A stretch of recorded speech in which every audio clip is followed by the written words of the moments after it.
Deməli, dostlar, Respublika Neyrocərrahiyyə xəstəxanasındayam. Bir mənzərənin şahidi oldum və dəhşətə gəldim. Hərbi çağırışçılar MRT aparatından keçmək üçün, yəni maqnit rezonans tomoqrafiyasında keçmək üçün 19 manat pul ödəyirlər.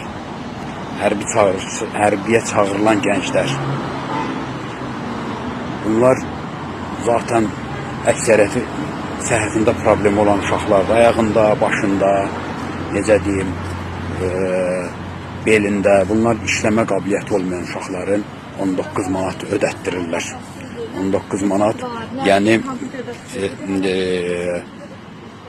MRT-yə pul ödətdirirlər. Dövlətin, varı dövləti olan, milyardları talanan ölkənin hərbiyə çağırılan gəncindən 19 manat almaq nə deməkdir? Niyə bu hərbi çağırışçılar üçün bu istisna halları yoxdur? Bu boyda dövlət